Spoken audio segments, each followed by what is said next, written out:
성도 여러분 안녕하십니까? 함께 제창하겠습니다. 하나님은 아멘.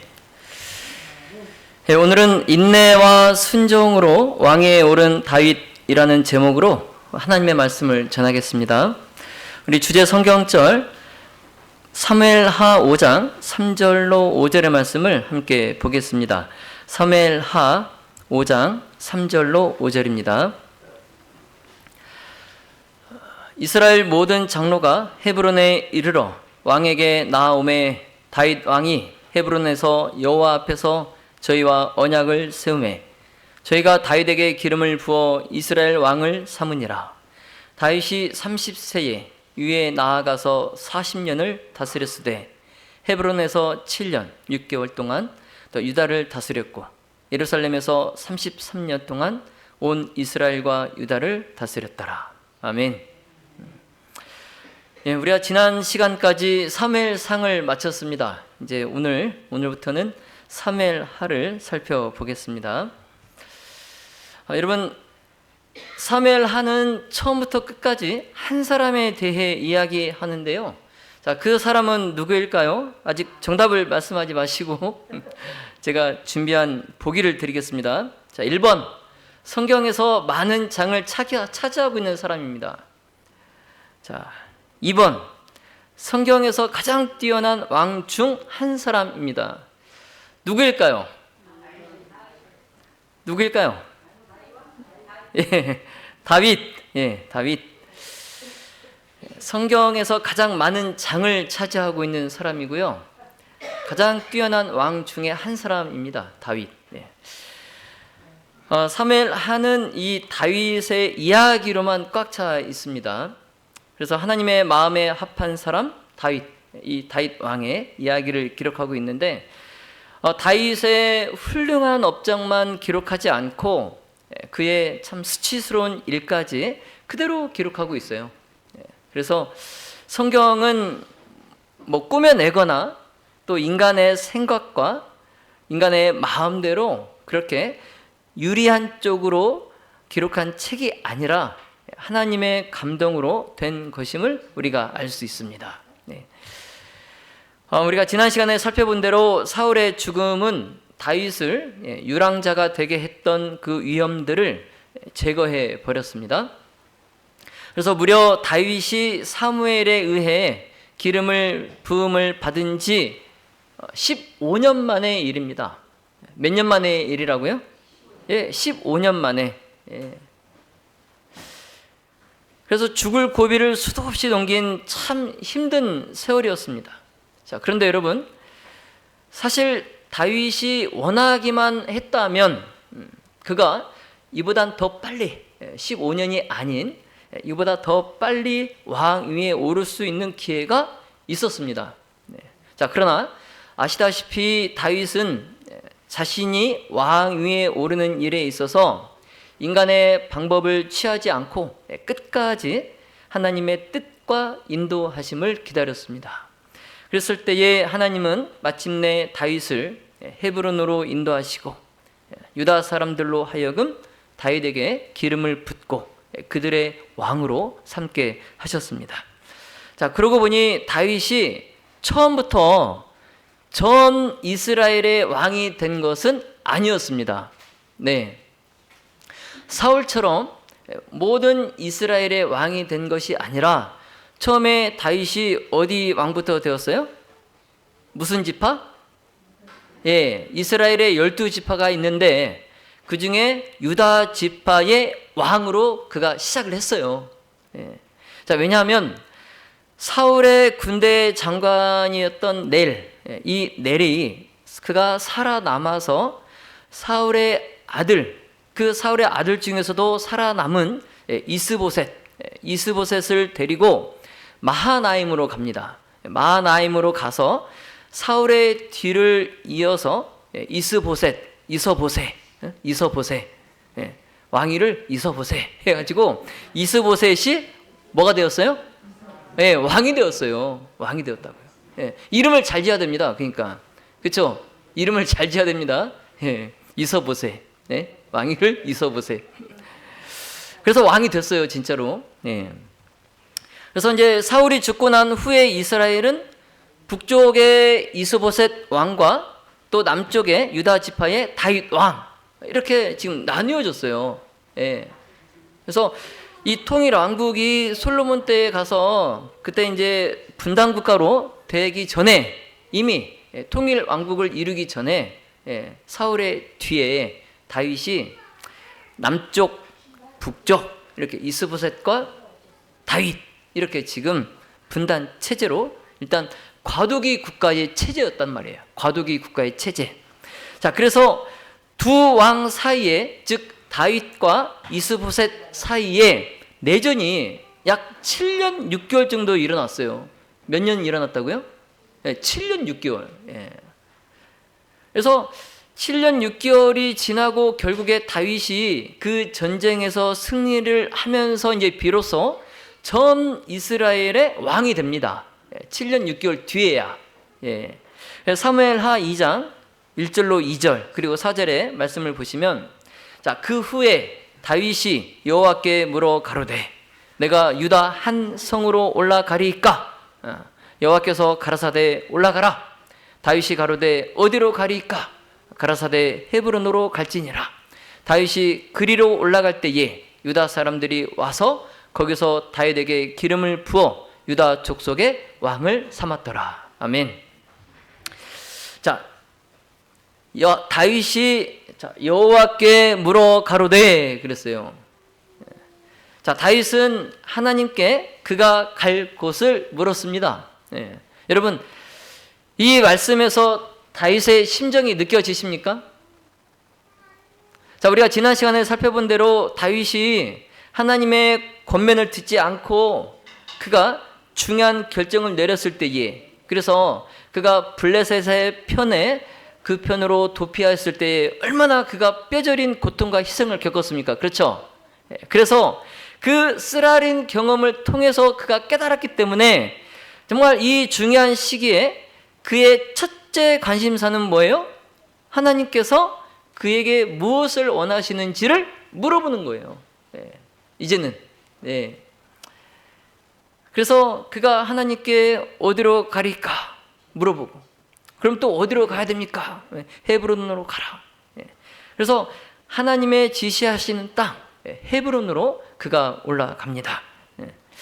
자, 헤브론은 브엘사바, 여기 남쪽에 브엘사바에서 저 북쪽에 예루살렘, 그 예루살렘까지 약 30km 떨어진 그 중간 위치에 있어요.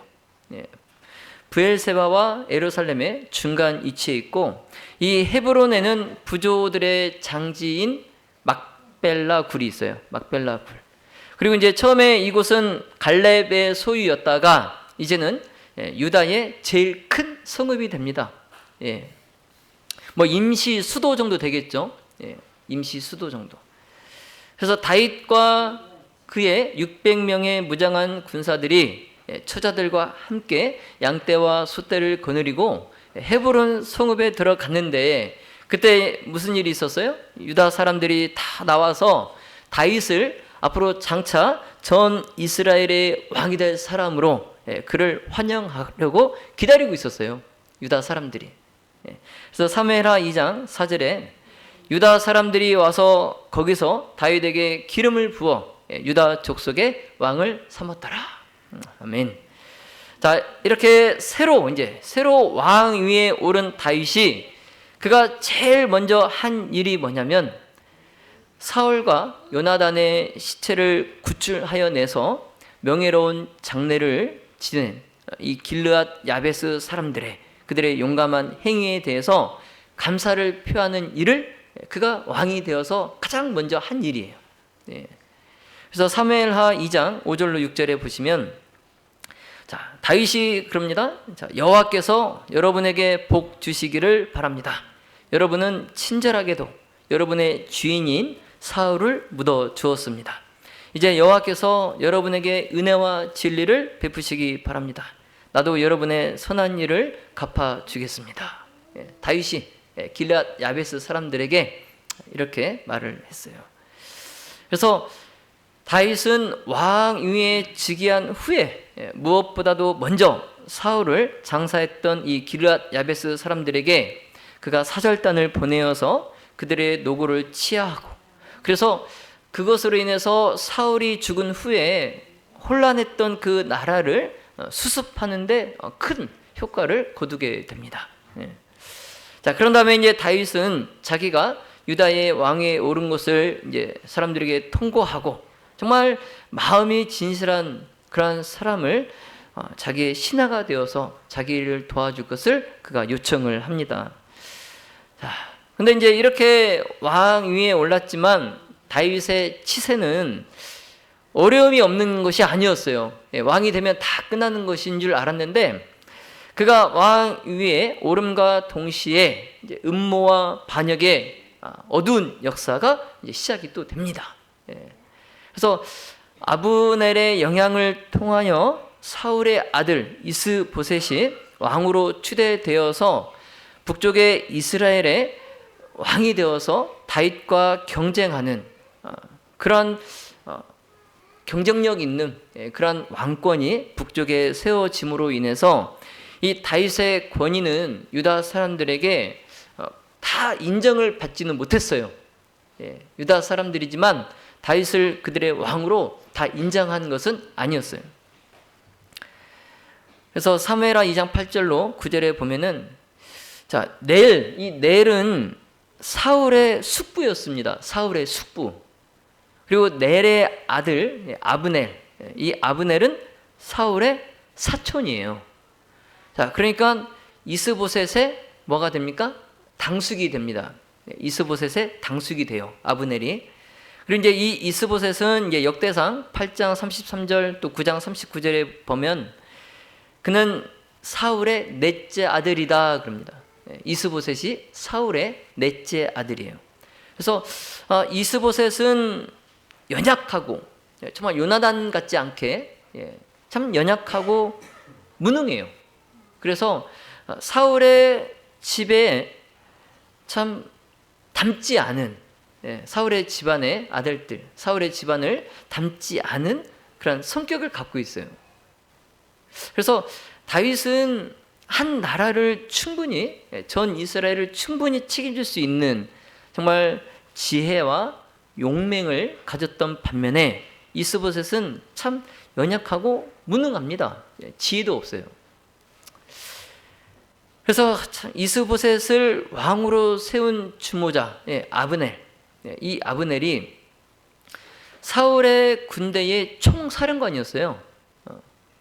그래서 이스라엘 중에 가장 뛰어난 사람이었습니다, 아브넬이.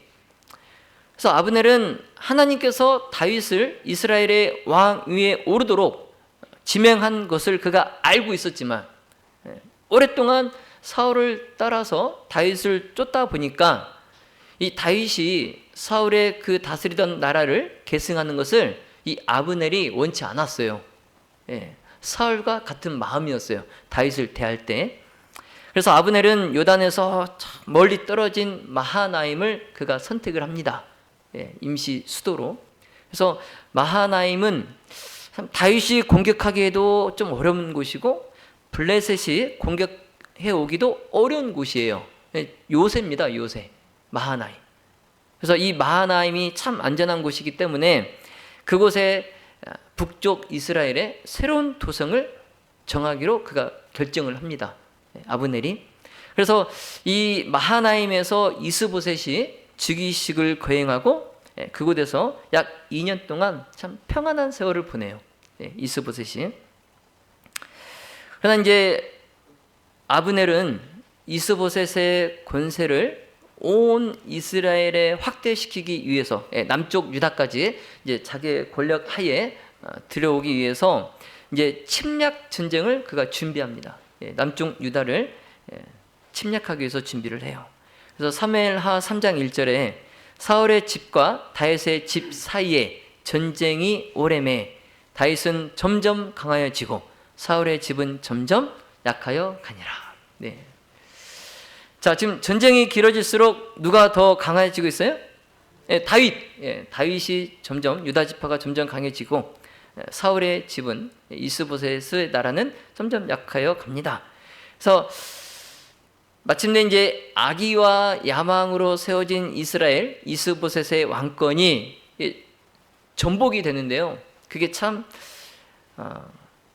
웃긴 것이 반역으로 전복이 돼요. 반역으로. 여러분, 아브넬은 야심이 있고 그 대신 절조가 없는 인물이에요. 네? 야심은 있는데 절조가 없어요. 그래서 사울과 친밀히 그가 교제하면서 그 사울의 정신에 그가 감화를 받아서 하나님께서 이스라엘의 차기 왕으로 선택하신 그 다윗을 굉장히 멸시했던 사람이에요. 아브넬이.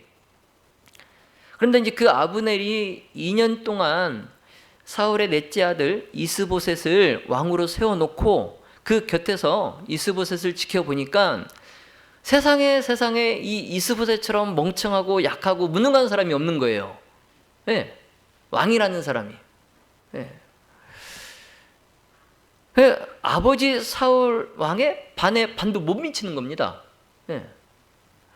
그래서 참 이 답답한 그 이스보셋을 보고 화가 난 이 아브넬이 어떻게 하는지 아세요? 네. 이스보셋을 반역하고 누구에게 갑니까? 다윗에게 가요. 다윗에게. 야, 여러분 참 대단하죠. 대단하죠. 여러분, 아브넬이 동물로 표현하면 꼭 어떤 동물 같습니까? 예, 뭔지? 예, 박쥐. 예. 그래서 생각해 보세요. 다윗에게 증오를 품고 하나님의 뜻을 거역하면서까지 이스라엘의 다른 왕을 세우고 다윗을 죽이려고 했던 이 아브넬이 이제는 이스보셋이 자기 마음에 들지 않으니까 그를 버리고 자기의 원수인 다윗에게 찾아와서 그가 하는 말이 이스라엘의 모든 지파를 11지파, 나머지 11지파를 다 당신에게 넘겨주겠습니다. 이렇게 말을 하는 거예요. 그런데 여러분, 다윗이 그 제안을 받았을까요? 안 받았을까요?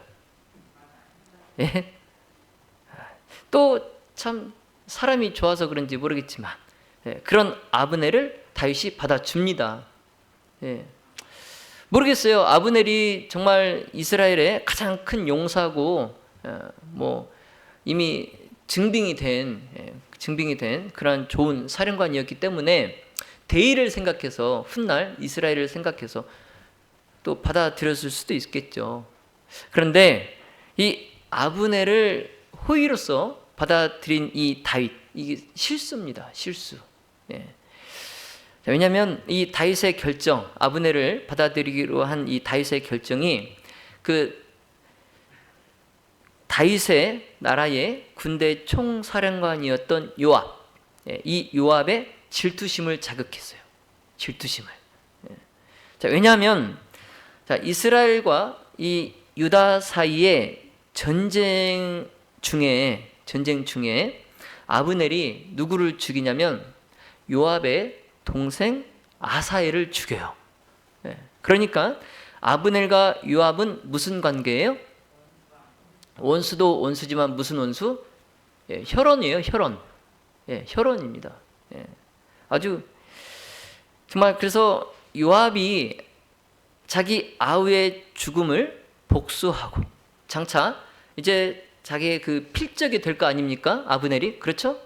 그래서 장차 자기의 그 대적이 될 그 아브넬을 제거하기 위해서 비열하게 매복하여 있다가 아브넬을 살해해요. 여러분, 요압이 아브넬을 죽인 건 동생에 대한 복수일까요? 아니면 개인적인 살인일까요? 어떤 거일 것 같습니까? 동생을 위해서 복수했을까요? 아니면 개인적인 살인이었을까요? 겉으로 보면 아브넬의 죽음이 요압의 복수인 것처럼 보입니다. 그렇죠? 동생을 죽인 원수니까 복수인 것처럼 보이지만 그렇지 않아요. 속을 들여다보면 전쟁 중에 아브넬이 요압의 동생인 아사엘을 죽이긴 죽였어요. 그런데 아사엘을 죽이기 전에 수차례 경고를 합니다. 나를 쫓아오지 말라고 아사엘에게 기회를 줘요. 살 기회를 줍니다. 뭐 아사엘과 아브넬은 이 전투력에 있어서 게임도 안 돼요. 싸워봤자 아브넬이 뭐 쉽게 뭐 아사엘을 제압할 수 있는 능력자죠. 그러니까 아사엘을 몇 차례 경고를 했어요. 따라 쫓아오지 못하도록. 그런데 끝까지 이제 아사엘이 아브넬의 뒤를 쫓으니까 이제 아브넬이 정당방위로 아사엘을 죽였기 때문에 이것은 이제 그 민수기에서 말씀하는 그 피해 복수가 되지 않아요. 피해 복수에 해당되지 않습니다. 자, 그런데도 불구하고 요압이 이 아브넬을 죽인 것은 피해 복수가 아닌 다른 목적이 있었던 겁니다. 다른 목적이. 자, 그게 뭐냐면 이제 곧 아브넬이 이스라엘의 뭐가 될 것 같아요? 지금 요압이 옆에서 지켜보니까 지금 아브넬이 오기 전까지만 해도 다윗이 요압 자신을 자기를 참 신임하고 총사령관으로 세우고 막 좋았단 말이에요. 그런데 이제 아브넬이 오니까 다윗의 눈빛이 요압에서 아브넬로 옮겨가는 거예요. 그러니까 이제 요압이 불안한 겁니다. 자기 입지가. 이제 저 아브넬이 나를 대신해서 이스라엘의 총사령관이 되겠다. 실질적인 실력자가 되겠다. 그래서 이제 자신의 지위를 아브넬에게 빼앗길까봐 그것을 우려해서 요압이 정말 복수를 핑계로 아브넬을 살해한 거예요. 살인입니다. 살인죄입니다. 살인죄. 범죄예요. 범죄. 그래서 여러분, 아브넬이 다윗에게 한 그의 죄는 비열하고 이기적인 것이었어요. 자, 그는 자신이 명예를 얻으려는 그런 기대를 가지고 완고하게 하나님이 임명하신 그 왕에게 한때 대항했었어요. 그렇죠? 자, 그랬던 그가 정말 오랫동안 다윗을 쫓았던 자기의 일을 버리고 다윗에게로 간 것은 울분과 상한 자존심과 감정 때문이었습니다. 자, 그러므로 만일 이 아브넬이 자신의 목적을 그가 성공시켰다면 그의 재능과 야심과 그의 큰 가마력과 경건의 결핍, 이런 것들이 다윗의 왕위와 또 민족의 평화, 번영, 이런 것들을 아마 위태롭게 했을 것입니다. 아브넬이 뭐 이스보셋을 반역했는데 이제 다윗의 총애를 얻으면 뭐 다윗을 또 반역하지 말라는 보장이 없잖아요. 그렇죠? 자, 그러나 이 모든 것을 아시는 하나님께서 요압을 통해서 아브넬의 그 비열한 목적을 성취시키지 못하도록 그의 죽음으로 끝나게 하신 거예요. 자, 사무엘하 4장 1절에 보시면 사울의 아들 이스보셋이 아브넬의 헤브론에서 죽었다함을 듣고 손맥이 풀렸고 온 이스라엘이 놀라니라. 아멘. 자, 그런데 이제 그 와중에 북쪽에서는 또 무슨 일이 있었냐면은, 자, 이제 그 아브넬이 떠났죠. 다윗에게 떠났죠. 근데 이 이스보셋이 그의 두 군 지휘관인 바나와 레갑, 이 사람들이 이스보셋을 무참하게 살해합니다. 대낮에 잠을 자고 있는 이스보셋을 무참하게 살해해요. 그리고 그 시신을 유기합니다. 그래서 목을 잘라서 유다 왕 다윗에게 가져가요. 그러면서 그것을 바치면서 다윗의 총애를 얻고자 합니다. 바나와 레갑이. 자, 그러나 하나님께서 친히 다윗의 왕위를 세워주셨고 또 하나님께서 다윗의 원수들로부터 그를 구원해 주셨기 때문에 다윗은 자기가 전 이스라엘의 왕위에 오르는 것을 그런 비열한 두 반역자의 도움으로 왕위에 오르기를 원치 않았어요. 그렇죠? 그래서 다윗은 그 살인자들에게 사울을 죽인 것을 자랑하던 자에게 했던 것과 똑같이 자기 부하들에게 레갑과 바나를 죽이라 명령합니다. 그래서 이스보셋의 그 피 흘린 값을 바나와 레갑의 죽음으로 갚아요. 그래서 이제 이스보셋이 죽은 후에 이스라엘 백성의 지도자들 사이에는 일반적으로 다윗이 온 지파의 왕이 되기를 바라고 있었습니다. 그래서 이스라엘 모든 지파가 이제 헤브론에 와요. 헤브론에 와서 다윗에게 나와서 말하기를 보소서 우리는 왕의 골육이니이다. 예. 그래서 사무엘하 5장 3절로 5절에 보시면 자, 이와 같이 하나님의 섭리를 통하여서 다윗이 왕위에 오를 길이 열리게 됩니다. 예, 참. 그래서 다윗이 정말 많은 유혹을 받았어요. 그렇죠? 예, 마지막까지 그 이스보셋을 죽인 두 사람이 찾아왔을 때까지 끝까지 그가 왕위에 오르는 것에 대해서 하나님을 의지하지 않고 자신의 힘으로 왕위에 오르려고 하는 그러한 유혹들을 많이 받았어요. 자기의 자의도 아닌 타의에 의해서 나는 가만히 있는데 주변에서 막 부추기는 거예요. 그런데도 다윗이 어떻게 했습니까? 하나님을 의지했어요. 하나님을 의지했어요. 비록 시간이 얼마나 걸릴지 모르지만 지금 그가 유다 지파의 왕이 되고 전 이스라엘의 왕이 될 때까지 또 몇 년이 걸렸어요. 그가 사울을 피해서 약 10년여 동안 도피생을 한 만큼 거의 그 정도의 시간이 또 걸렸잖아요. 그런데도 다윗은 자기의 뜻대로, 자기 의지대로, 자기 힘으로 하나님의 뜻을 성취하려 하지 않았다는 것입니다. 자, 드디어 이제 죽이식 날, 사울에게서 쫓겨나서 그의 생명을 보존하기 위해서 산과 들과 토굴로 도망하여 다니던 그 다윗의 손에 이제 홀이 쥐어집니다. 홀. 그래서 앞으로 이스라엘을 의로 통치하겠다. 이런 다윗의 서약이 기록이 되고 백성들은 다윗에게 충성을 맹세합니다.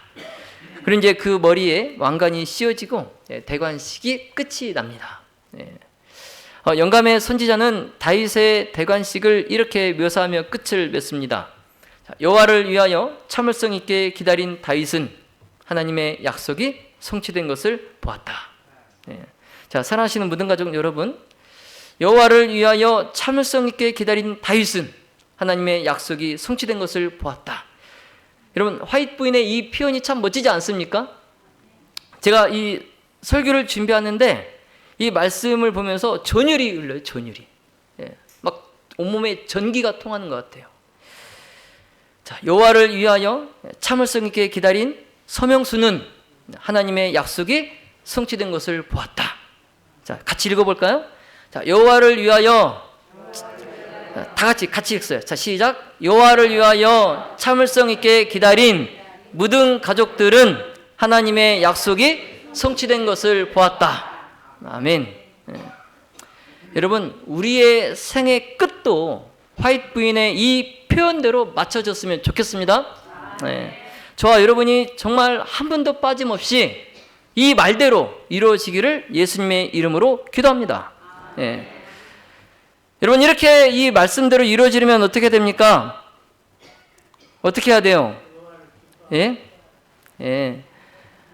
충실하고 겸손하고 믿음과 용기를 가지고 우리의 삶에서 하나님의 지도를 바라보고 순종하며 살아가야 됩니다. 이렇게 살아가야 이 말씀처럼 이루어지는 거예요. 다윗이 그냥 자기 성정대로 그렇게 살았으면 이 말씀이 이루어졌을까요? 전혀 그렇지 않아요. 전혀 그렇지 않아요. 여러분, 이 말씀은 오늘날 마지막 때에 예수님의 재림을 기다리는 우리에게 동일하게 적용된다는 사실을 여러분 기억하시기 바랍니다. 우리가 우리 성정대로 이렇게 살다가는 이 말씀이 성취되는 걸 볼 수 없어요. 볼 수 없단 말이에요. 충실하고 겸손하며 믿음과 용기를 가지고 하나님의 지도를 바라고 순종하며 살아가야 됩니다. 여러분, 그렇게 사시겠습니까? 아멘. 아멘. 자, 하나님의 은혜와 축복을 저와 여러분이 이렇게 살아감으로 정말 경험하게 되시기를 예수님의 이름으로 축원하며 말씀을 마치겠습니다.